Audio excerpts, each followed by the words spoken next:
In this video, we're going to go over sales tactics that are a waste of time and effort when you're selling in home improvement. And as a sales trainer, as a sales manager, as a top performer, mistakes I've made, mistakes I've seen, and things that hold people back. And the number one is stop forcing your buy today price. As a sales rep, if you say things like, hey, price leaves when I do, or this is only good while I'm here, that is one of the worst sales tactics that everybody now, most people are ready for. And yes, you can still close at a high percent, right? You can close at 30, 40, sometimes even 50% doing a buy today. But the buy today is not the reason that people are buying from you. And you have to realize that. You have to flip the script and think about that. The reason people are buying from you is because you did a good job presenting your product and your service and your company. That's it. There was an incentive for them to move forward with maybe that buy today discount. But don't force it. You don't need to force that. And really, honestly, a lot of home improvement companies are going away from this. Some have jumped on board, but they're 30 years too late. Guys, that worked in the 80s, 90s, 2000s. And, I've seen people close at a much higher tick at not having to force a buy today.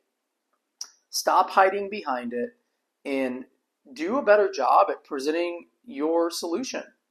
Number two is stop talking like a script. A great example of this is saying things or asking things like, Mr. and Mrs. Customer, do you agree that these need to get replaced?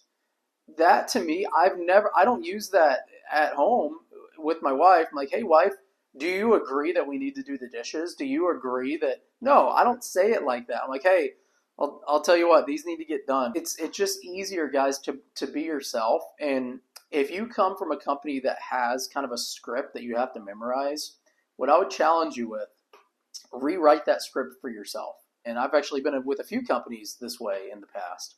And every time I've gotten that script, I've taken it because I see some value to some of the things in there.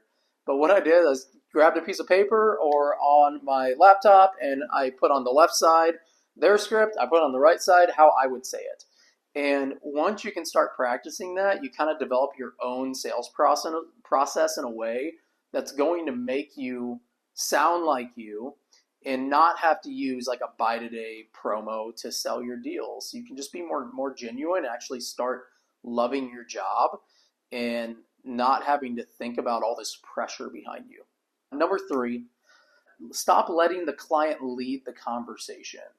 Lots of salespeople, especially in home improvement, because we're in someone's home, we let them lead us or lead the appointment of where they want to go. And so you have to get really good at redirecting and setting the stage. A great example to this is when you walk into someone's home, the homeowner brings you immediately to the problem, and then you end up skipping some of the most important parts. If they bring me immediately to the issue, what you can do is kind of just stand back. Like, don't inspect the problem, don't examine the problem, and then you redirect.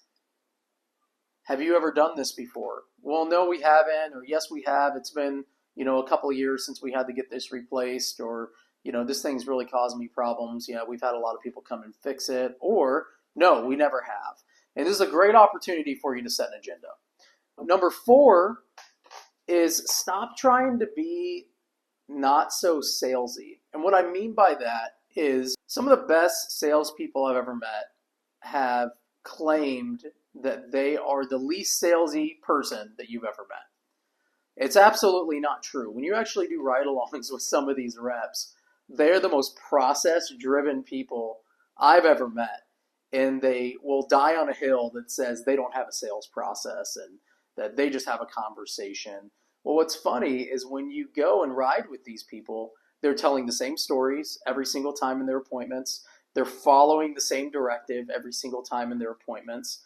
And yes, they're a little looser, but all that is just them just being a little bit more relaxed. And I think they're just more comfortable in the home. And that's all that really is. But look, when somebody calls your company out, they are expecting somewhat of a pitch. But what I would encourage you to do is keep that pitch less than like 10% of your entire process. So if you have a piece of information that you need to share with a client, maybe it's a testimonial, maybe it's some sort of company story that your company wants you to give that kind of sounds cheesy to you. Guys, it's okay to have a really, really short version of that, but just keep it under 10% of your sale. And that way, 90% of the time, you're just talking about whatever, and maybe you're telling those same stories that you tell in a testimonial. Maybe you are, just being a little bit more flexible throughout the process. Like, hey, I don't have to do this at this step. I don't have to do this at this step. They're expecting some of that, and that's okay. And part of that is your job. You got hired to do sales. So what I would encourage you to do, if you like this video, I want you to download my free guide below. The free guide is how to get past sales objections a lot quicker and past those 2 to 3 layers. I think that you'll find it valuable, and it's absolutely free. And if you like kind of what I'm saying here as well, I do have a really in-depth course for home improvement sales, specifically for this industry. So whether you're selling roofing or siding or windows or doors or whatever you are selling, bathrooms, kitchens, solar, it's all kind of in the same realm as far as how we operate. So if you're interested in that, I do have a course that is linked in the description below as well. And I will see you next time.